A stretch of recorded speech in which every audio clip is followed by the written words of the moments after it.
दिल्ली की बंद अलमारी का रहस्य। एक सच्ची हत्या जिसने पुलिस को भी हिला दिया।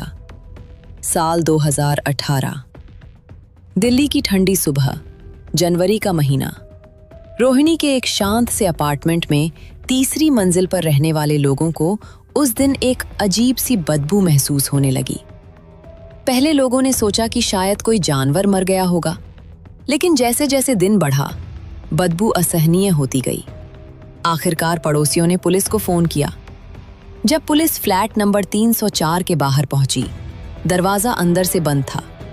कई बार बेल बजाई गई, कोई जवाब नहीं। दरवाजा तोड़ा गया। अंदर सब कुछ सामान्य दिख रहा था। सोफा सही जगह पर, टेबल पर आधा भरा पानी का गिलास, टीवी बंद। लेकिन बेडरूम के कोने में रखी एक बड़ी लकड़ी की अलमारी से बदबू आ रही थी। जब अलमारी खोली गई, अंदर प्लास्टिक में लिपटी हुई एक महिला की लाश थी। कमरे में मौजूद हर पुलिसकर्मी कुछ सेकंड के लिए जम गया। महिला की पहचान हुई। सोनाली मेहरा, उम्र 32 वर्ष। वो एक प्राइवेट कंपनी में एचआर मैनेजर थी। सबसे चौंकाने वाली बात ये थी कि घर में जबरन घुसने के कोई निशान नहीं थे। मतलब कातिल कोई अपना था। पहला शक पति पर। सोनाली के पति राहुल मेहरा पिछले 2 दिनों से गायब थे। फोन बंद, ऑफिस नहीं पहुंचे। पड़ोसियों ने बताया कि पति पत्नी के बीच पिछले कुछ महीनों से अक्सर झगड़े होते थे। राहुल को पुलिस ने 18 घंटे बाद करनाल हाईवे से पकड़ा, लेकिन उसकी हालत देखकर पुलिस भी हैरान रह गई। वो रो रहा था, कांप रहा था और लगातार एक ही बात कह रहा था, मैंने नहीं मारा। जब मैं घर पहुंचा तब वो पहले से मर चुकी थी। लेकिन कहानी यहां उलझ गई। राहुल ने बताया, उस रात वो बिजनेस ट्रिप पर गया था। वापस लौटा तो घर खुला था। सोनाली बेडरूम में नहीं थी। फिर उसने अलमारी खोली और लाश देखी। डर गया, भाग गया। लेकिन पुलिस को उसकी बात पर भरोसा नहीं हुआ, क्योंकि उसके फिंगरप्रिंट्स अलमारी पर थे।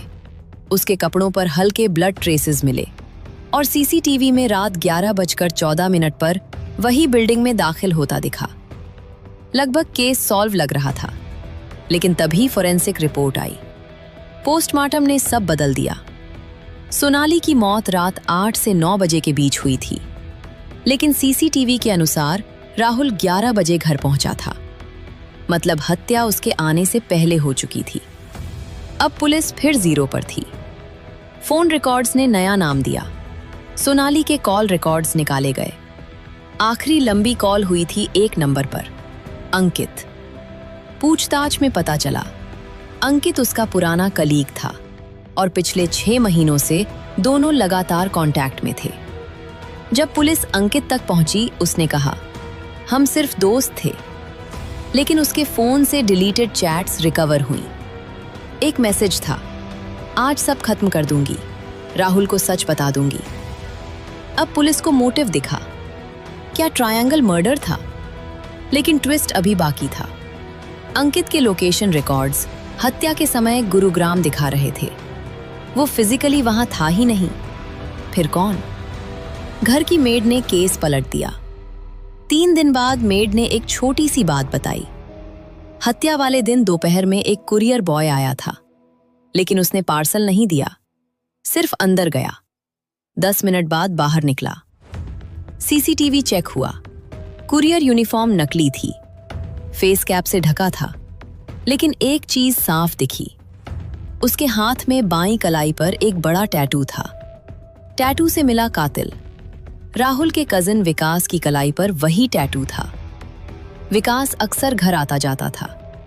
पूछताछ हुई, पहले इनकार, फिर टूट गया। असली सच विकास ने कबूल किया। उसे राहुल ने नहीं भेजा था। असल में विकास पर भारी कर्ज था। उसे पता था सोनाली ने कुछ कैश घर में रखा है। वो चोरी करने गया था। लेकिन सोनाली अचानक घर आ गई। पहचान लिया। घबराहट में विकास ने दुपट्टे से उसका गला दबा दिया। फिर लाश अलमारी में छिपा दी और घर से कुछ नकदी लेकर निकल गया। लेकिन सबसे डरावनी बात, विकास ने पुलिस से कहा, मैंने सोचा था 2 दिन में स्मेल आएगी और सब राहुल पर चला जाएगा। और लगभग वही हुआ भी। अगर पोस्टमार्टम टाइमिंग मिसमैच ना आता तो शायद राहुल उम्र भर जेल में रहता। केस का अंत विकास को उम्र कैद हुई। राहुल बरी हुआ, लेकिन उसने बाद में वो घर बेच दिया, क्योंकि उसका कहना था उस अलमारी का दरवाजा आज भी रात में अपने आप खुलता है।